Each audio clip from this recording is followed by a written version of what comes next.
Well, hello there, and thank you for joining us for the weekend edition of Stories of Great Christians. Today we're in chapter 22, 25, regarding the life of Dwight Lyman Moody.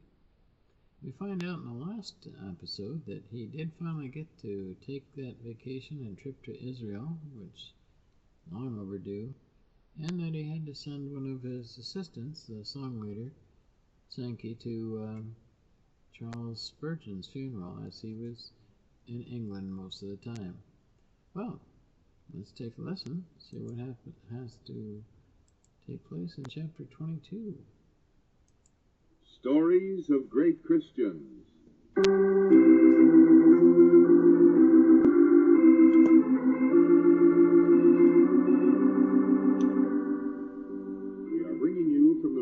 Studios of the Moody Bible Institute in Chicago.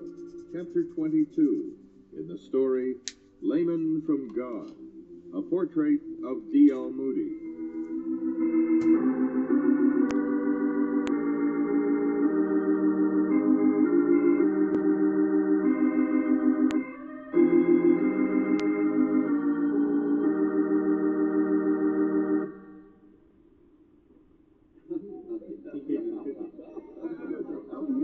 Hey there, Mr. Moody. General Howard, what a small world. I didn't expect to meet you on board ship. Nor I you, although I have been following you in the newspapers. Great work you're doing, sir. Oh, not me, General. God is doing the work. I'm simply his mouthpiece. General, I'd like you to meet my son, Will. Will, this is General Oliver Otis Howard. How do you do, General Howard? I'm fine, thank you, young man. Your father preached to my troops during the Civil War, just before the Atlanta campaign. I must add that the General asked me to preach. He was very concerned about the spiritual welfare of his men.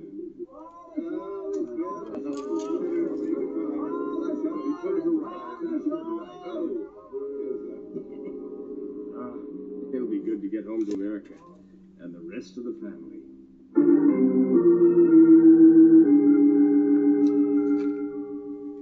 The German-buoyed liner the Spree cast off her mooring lines and departed Southampton, England, on Wednesday, November 23rd, 1892. Moody had been preaching again in the British Isles, and having finished a successful campaign, was now heading home with his son Will. Will's first thoughts were for his father's welfare, as the speedy ship got underway. When they would hit the ocean ground swells, the ship would start to roll, and Moody would get seasick. Come on, Father. Get into this bunk before we hit those big waves. All right. Oh, disgusting, isn't it? To nursemaid your father every time he gets close to water larger than a bathtub. Now you know what your mother's put up with all these years, bless her heart. Come on, old bear. Get into bed. Mother never complained, and neither will I. Oh, I wish I could hibernate like an old bear every time I cross the ocean. Then I'd never know anything but smooth water.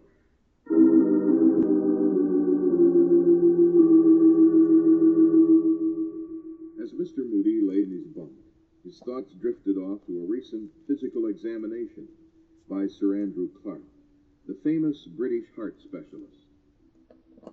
Oh, what's that mean, Sir Andrew? Keep quiet, sir, so I can hear your heart. My diagnosis is that you have mild heart troubles. That's what the first doctor told me. He's absolutely correct, you know. Now, Mr. Moody, you must slow down. I can't. There's too much work. How often do you preach? Oh, usually 3 times a day. On Sunday, 4, and even 5. You're a fool, sir. You're killing yourself. I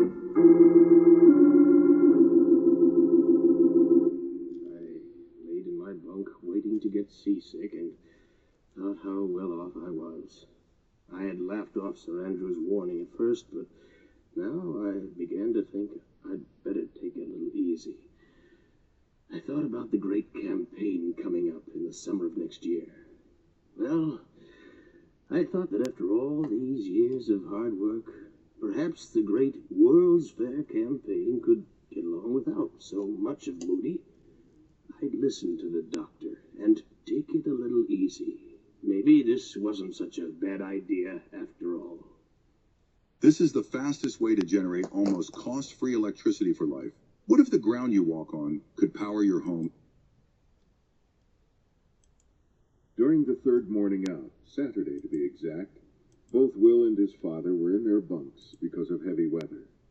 The ship was rolling violently. I was lying flat on my back, waiting for calm weather. Except for the seasickness, I had a very good feeling. I congratulated myself on my good fortune and was thankful to God that in all my travels I had never been in an accident of a serious nature. I guess Will had dozed off because it was too stormy to walk about.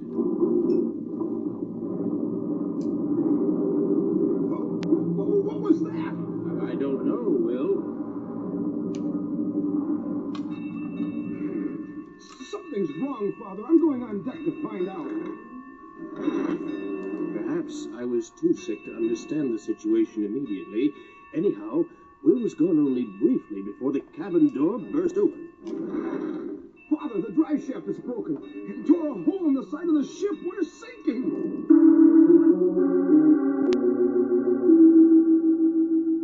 Yes, the Spree was 3 days out to sea and sinking by the stern. The drive shaft had fractured. Still revolving from the tremendous power, the loose end of the shaft ripped out the stern tube, allowing seawater to fill the two after compartments. The stern compartment's watertight doors were immediately closed. The interior bulkhead, carrying the water pressure, was reinforced with heavy timbers and bracing to keep it from caving in. Captain Villagerard and his engineering officers gave lightning-fast orders, and the crew carried them out with cool dispatch. The lives of 750 passengers depended on these men.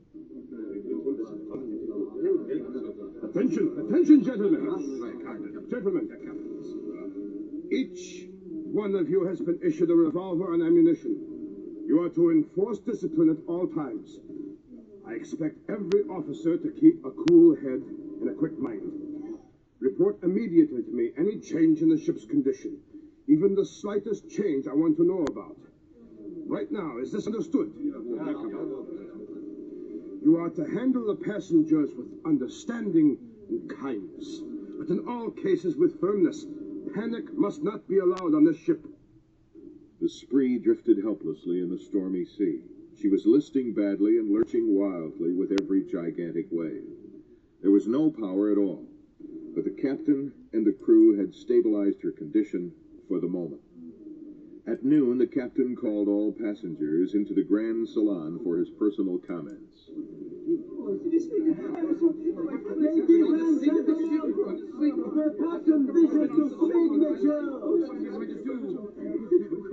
Ladies and gentlemen. Ladies and gentlemen, let me first thank you for your cooperation and calmness.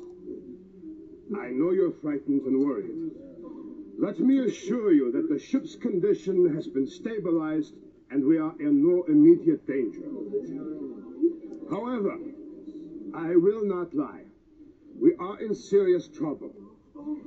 As you can tell by the listing of the deck, the stern is deep in the water and the bow is high in the air. We have stopped the flooding, but our pumps have failed. If the storm subsides quickly and we drift into the sea lanes of other ships, we have a good chance of rescue. Rockets will be fired at regular intervals, signaling all passing ships of our distress. Now, you can all either stay in the Grand Salon or in the upper deck cabins. Please obey all orders promptly. General Howard, Mr. Moody, I should like to see you in my cabin immediately. Thank you.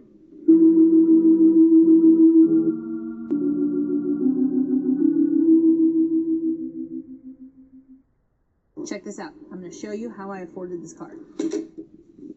Okay, you ready? All right, 100.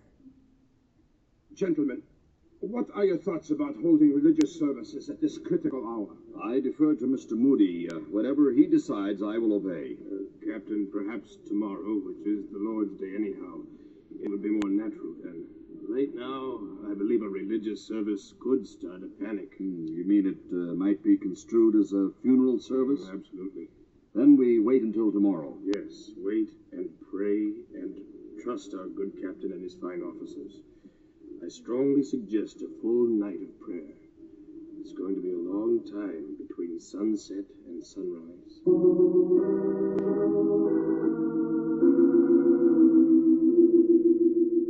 Sunday morning came without hope of any kind. The stricken ship was drifting out of the well-traveled sea lanes. Moody asked General Howard to get permission from the captain for a religious service that evening. The permission was gladly and quickly given, and notice was sent throughout the ship. Almost all of the 750 passengers crawled and skidded to the meeting.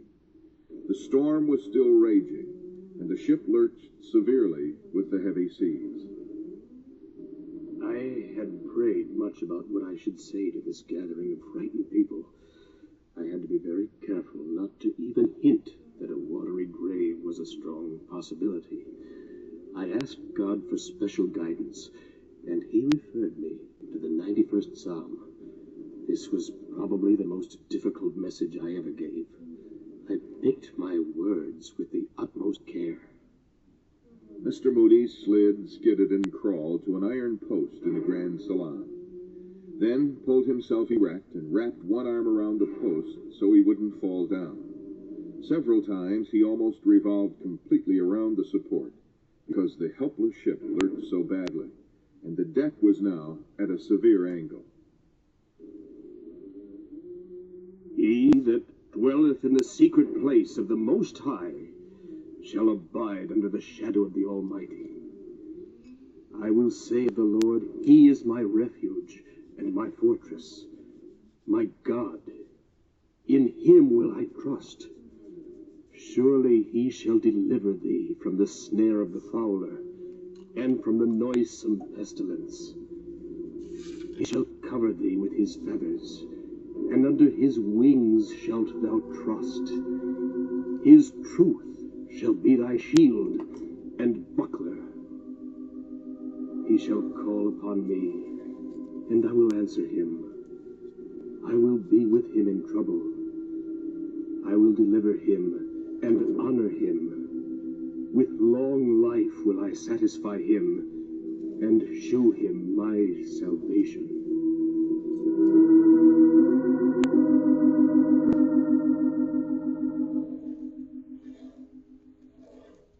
I was passing through a new experience. That night was the longest of my life. I thought myself immune to the fear of death. Oh, I knew there was no cloud between my soul and the Savior. I knew that if I died the next hour, I'd wake up in heaven with my beloved Jesus. But I still had much to live for. Then I thought of how I was going to take it easy at the upcoming World's Fair. I pray, oh God, if you will spare my life and bring me back to America, I will go to Chicago and prepare for the World's Fair campaign with all my strength. I will preach Christ with all the power you give me. Then peace filled my heart. I fell sound asleep. One amazing thing happened. My seasickness had been cured and was never to bother me again.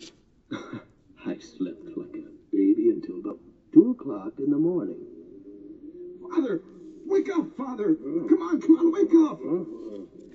Come on, Father, wake up! What's the matter, Will? A ship out there! We're going to be rescued!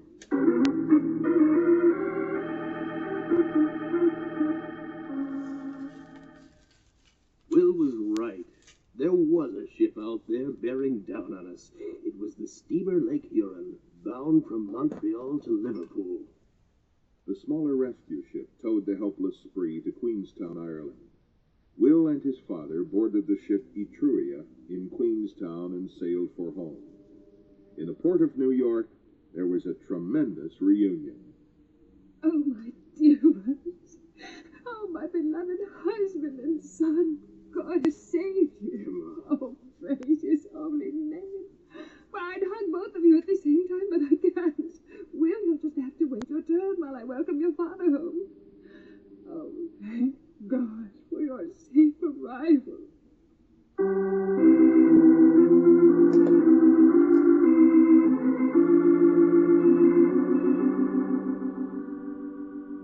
And so we conclude Chapter 22 of the story Layman from God, a portrait of D.L. Moody. This is another in the series Stories of Great Christians, produced by the Department of Broadcasting of the Moody Bible Institute in Chicago.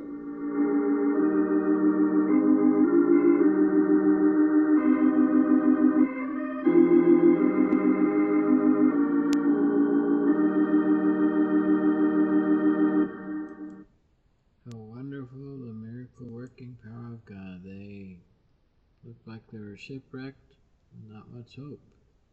And yet, the Lord in His mercy heard that prayer and saved them one more time.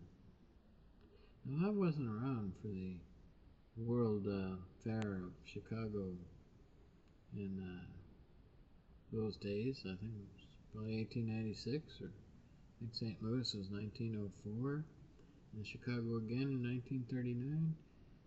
Although there was one in New York in 1964. I was a young man. I was at that one. I remember that one. I think that was the last one that there was a World's Fair that I can remember. That was pretty cool back then. Well, till next time, Lord keeping me around, Lord keeping you around, Lord Tarian, and Lord willing, I look forward to another episode as we come to the concluding parts of the life of Dwight L. Moody. Tell us what you think. Leave a comment, hit subscribe. Thanks for joining us.